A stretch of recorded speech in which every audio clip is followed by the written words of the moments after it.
Nova Manhã. Entrevista do dia. Hoje é dia da maltratada, porém bendita língua portuguesa. Para comentar a data e o uso dessa importante e apaixonante ferramenta de comunicação, nós convidamos o professor Hélio Consolaro, ele que já chega com o seu indefectível chapéu Panamá, não é? Bom dia, Hélio. No camelódromo. Ah, mas é Panamá, não tem problema não. Vamos lá, Hélio. Oi. Você concorda que a língua portuguesa é bendita, porém anda sendo muito maltratada? Olha, depende da visão que você tem de língua. Né? A língua não é uma coisa embalsamada. Ela é dinâmica. É dinâmica. E ela, por muito tempo, foi tratada no Brasil como uma língua da elite impondo à população. A população tem sua língua. Aí a elite intelectual quer impor o seu jeito. Hoje já está havendo uma grande aproximação entre os falantes, os usuários e os gramáticos. Os gramáticos são bem mais flexíveis, né? Agora, a regra precisa ter, porque precisa manter a unidade linguística do país, a unidade linguística para ser um código de comunicação. Sim. Se cada um fala de um jeito, não tem mais código. Embora existam formas de se expressar diferentemente em todo o país, são as mesmas regras que fazem com que a gente se entenda. Sim.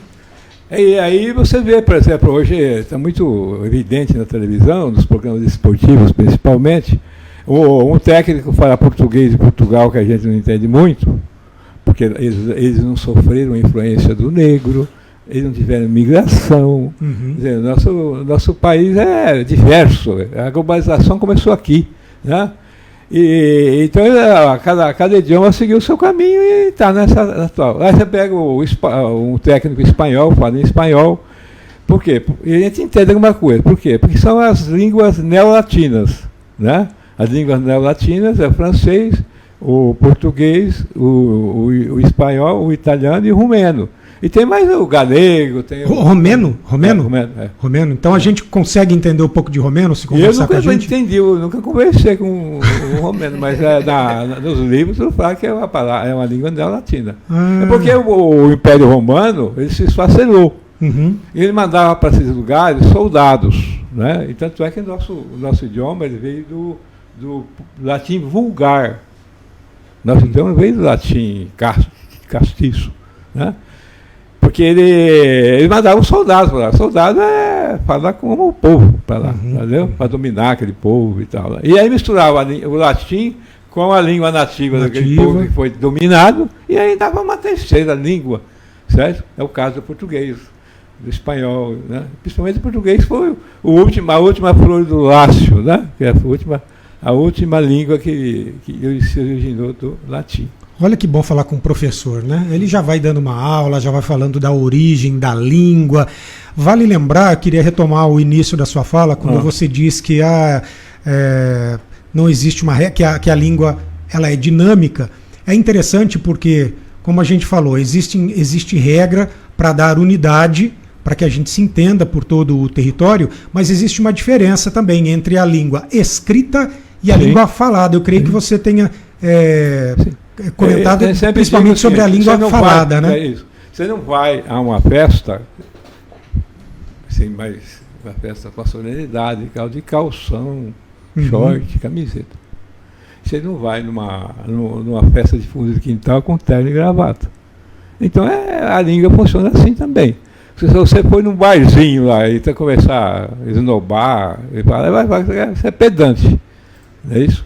Então a língua tem em cada lugar tem sua roupagem, como tem seu dialeto também. Nós temos um monte de dialeto. É isso, né? que eu ia tem falar. Tem o gaúcho, tem o nordestino, tem o carioca, tem o caipira. Tem o mineirês. Tem o caipira de Sorocaba.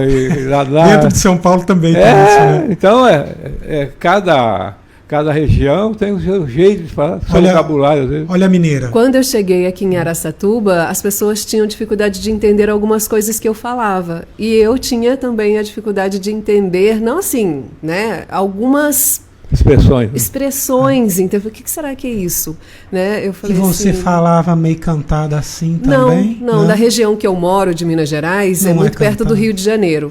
Então eu falo, todo mundo fala, você é carioca, né? É verdade. Não carioquês. lá, o carioquês, não perto de Belo Horizonte, que aí é tudo diminutivo, tem um cantadinho no final. Eu acho um charme sensacional o jeito de mineiro falar.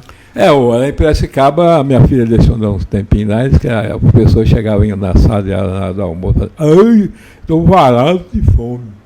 Parado de fome.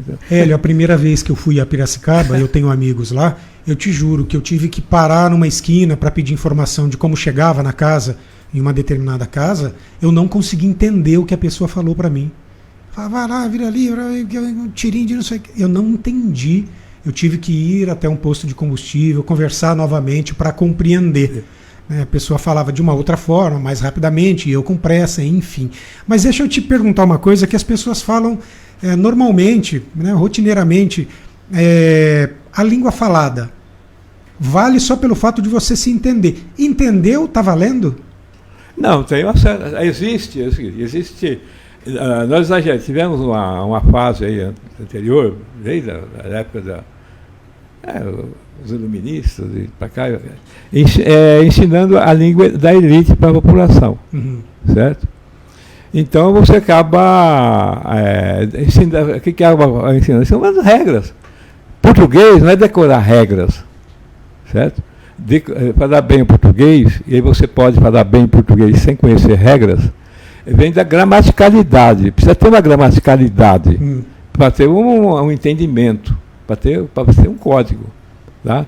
Então você precisa... você quer a linguagem formal, a linguagem mais postada, né? Você tem que ler. A pessoa que lê bastante, às vezes escreve divinamente sem conhecer regras. Certo? É pela intuição de tanto ler. Por isso que a leitura, ela formata o cérebro. A leitura formata o cérebro. A nossa língua é um software. É um programa que puseram na nossa cabeça. Tá?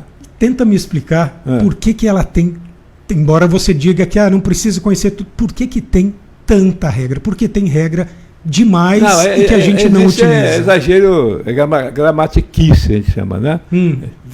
Porque você tem que começar pela regra, não por decorar a regra, mas você tem o vestibular hoje está bem adiantado nessa posição pedagógica, certo? Por quê? Porque eles põem uma situação no texto e depois perguntam em cima daquela situação. Se usasse isso aqui, tirasse isso, pusesse aquilo, como que ficaria?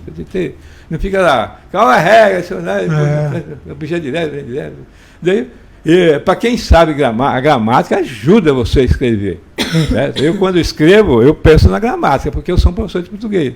Mas você precisa ser bastante conhecedor de língua, como eu lecionei 40 anos, fiz curso de letras, estudava, dava curso, escrevi em jornal sobre língua portuguesa. E tem livro, inclusive, né?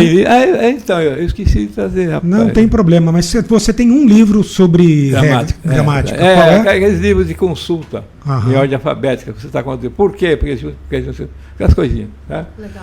E aí, na época do Pasquale Neto, hoje esse comunicador, educomunicador de língua dos meios de comunicação, estão em decadência. Decadência não. Não é tão usual. Mas houve uma época, aí, década de 90, por aí, que todo jornal tinha um cara que escrevia sobre. Toda rádio tinha um sujeito que falava das pílulas da língua. E aí, então, era um pouco a questão da dominar as regras. Então, a posição. Ou não é como também quer falar qualquer besteira, basta comunicar. Essa posição é errônea. Certo? Isso é muito anarquista, vamos dizer assim. Né? Então, mas você precisa ter um princípio de organização, manter o princípio de organização da língua. Isso chama-se gramaticalidade, a regência, a concordância. Isso é a coisa mais importante que tem numa língua. Usar o plural. Porque se você põe no singular aqui, parece que essa palavra está combinando com aquela. Você põe no plural, parece que está combinando com ela. Isso é gramaticalidade. Isso precisa ter uma regra. A regra é para haver porque a língua continue sendo código.